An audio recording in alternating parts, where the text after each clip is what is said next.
Hello dear students, इस video में बच्चों हम सर्वनाम के बारे में पढ़ेंगे। सर्वनाम यानी कि प्रोनाउन।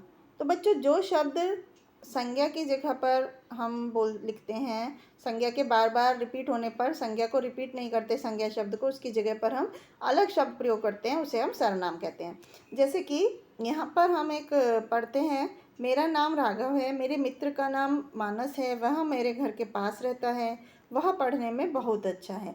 तो यहाँ पर जो शब्द हैं, वह, मेरे, उसे, उसके, उसने, अपने, तो ये सब क्या है? मेरा, ये सब सर्वनाम शब्द है, संज्ञा की जगह पर प्रयोग हुए हैं।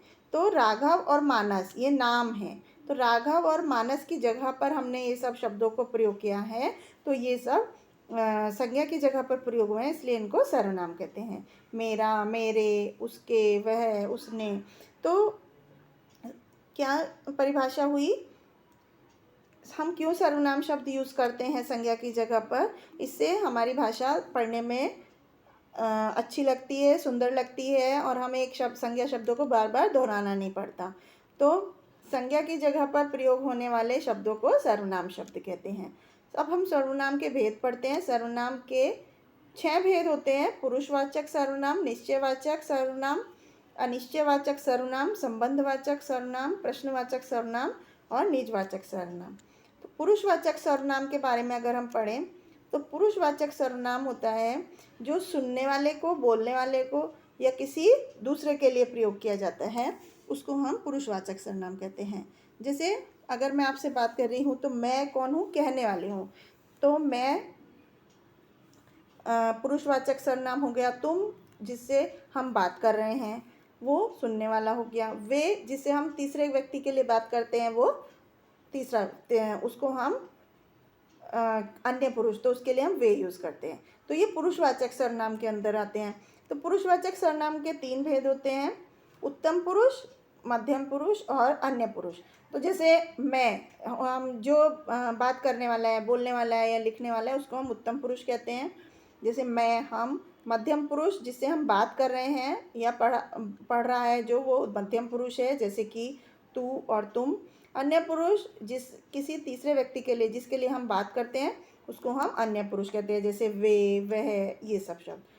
इसके बाद निश्चयवाचक सर्वनाम होता है, जिनमें किसी निश्चित वस्तु या व्यक्ति की तरफ इशारा किया जाता है। जैसे मैं वह गुब्बारा लूँगा, तो यहाँ पर बताया है, इशारा किया है कि वह गुब्बारा। मुझे यह किताब चाहिए, तो इसकी तरफ संकेत किया गया है। ये तुम्हारे जूते हैं, तो इनसे निश्चित बताया गया है कि ये चीज़ मेरी है, या इसके बारे में बताया, तो ये निश्चयवाचक सर्वनाम है। अनिश्चयवाचक सर्वनाम, जैसे किसी अनिश्चित चीज़ का, वस्तु का, घटना के बारे में पता चले, जैसे कोई, किन्हीं, कुछ, किसी का, ये सब अनिश्चयवाचक सर्वनाम के उदाहरण हैं। संबंधवाचक सर्वनाम में जब जिन शब्दों से 2 शब्दों में या 2 वाक्यों में संबंध स्थापित हो, जैसे कि जो, सो, जैसा करोगे वैसा भरोगे, तो जैसा और वैसा, ये संबंधवाचक सर्वनाम हो गए। या जिसकी लाठी उसकी भैंस, तो इसमें जिसकी और उसकी, ये संबंधवाचक सर्वनाम हो गए। तो ये इस तरह से संबंधवाचक सर्वनाम होते हैं। इसके बाद प्रश्नवाचक सर्वनाम होते हैं, जिनसे हमें किसी चीज़ के बारे में प्रश्न करने वाले जो सर्वनाम शब्द होते हैं। जैसे यह शीशा किसने तोड़ा, उसका क्या नाम है, तो ये प्रश्नवाचक सर्वनाम हो गए। इसके बाद निजवाचक सर्वनाम होता है, जो अपने अर्थ के लिए प्रयोग किया जाता है। जैसे कि स्वयं, स्वयं मतलब अपने आप के लिए, खुद के लिए, आप, ये सब निजवाचक सर्वनाम है। वह अपना खाना आप ही पकाती है, तो यहाँ पर आप ही, आप जो है वो निजवाचक सर्वनाम है। तो सर्वनाम शब्दों को स्त्रीलिंग और पुल्लिंग दोनों के लिए प्रयोग किया जाता है। लिंग के कारण सर्वनाम नहीं बदलता, बल्कि क्रिया का रूप बदलता है। जैसे वह गाना गा रहा है, वह गाना गा रही है, तो यहाँ पर आपने देखा क्रिया का रूप बदल रहा है, ना कि सर्वनाम का, लिंग का। आप कहाँ जा रहे हैं, आप कहाँ जा रही हैं। तो सम्मान और आदर प्रकट करने के लिए भी कभी कभी हम सर्वनाम शब्दों का प्रयोग करते हैं। जैसे कि आप ये लीजिए, या आपका क्या नाम है, इस तरह से। तो हमने क्या क्या चीज़ें पढ़ी बच्चों?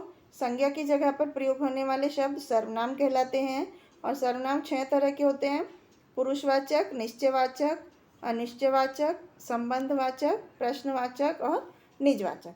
इसके अलावा पुरुषवाचक सर्वनाम 3 तरह के होते हैं, उत्तम पुरुष, मध्यम पुरुष और अन्य पुरुष। इसके अलावा हम इसको एक्सरसाइज की हेल्प से समझते हैं। यहाँ पर बच्चों हमें सर्वनाम जो नहीं है उन पर गोला बनाना है।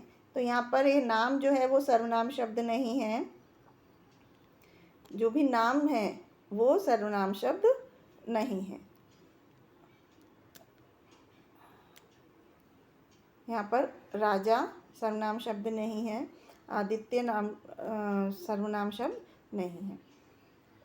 तो इसी तरह से अगले प्रश्न में हमें सत्य और असत्य लिखना है, मतलब ट्रू और फॉल्स लिखना है। तू मध्यम पुरुष का उदाहरण है, यस, तो इसमें हमें ये टिक मार्क करना है या सत्य लिख सकते हैं। कुछ निश्चयवाचक है, नहीं। कौन निजवाचक है, नहीं। कोई अनिश्चयवाचक है, यस। कोई अनिश्चयवाचक नहीं है।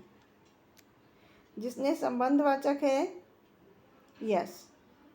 तो इस तरह से इनको हम पहचान सकते हैं। इसके बाद सर्वनाम के भेद बताने, जैसे आप कहाँ से आ रहे हैं, तो यहाँ पर कहाँ जो है वो प्रश्नवाचक सर्वनाम है। हम आज सर्कस देखने जाएंगे तो हम जो है वो पुरुषवाचक सर्वनाम है। जो तेज दौड़ेगा वही जीतेगा, तो यहाँ पर ये संबंधवाचक सर्वनाम हो गया। इस तरह से हम उनको पहचान सकते हैं। स्वयं सर्वनाम शब्दों का प्रयोग करना है, अपना कार्य स्वयं करना चाहिए, हमारा देश महान है। इस तरह से हम कुछ भी वाक्य बना सकते हैं। अगले प्रश्न में हमें सही विकल्प चुनने हैं। जैसे सर्वनाम के कितने भेद हैं? 6 भेद हैं। पुरुषवाचक सर्वनाम के 3 भेद हैं। बाहर कोई है, ये अनिश्चयवाचक सर्वनाम है। जहाँ चाहा वहाँ रहा, ये संबंधवाचक। तो इस तरह से हम सर्वनाम को समझते हैं कि सर्वनाम क्या होता है और उसके कितने भेद होते हैं, किस तरह से उनको अपने वाक्य में प्रयोग करते हैं। तो आई होप आपको समझ में आया होगा। Thank you.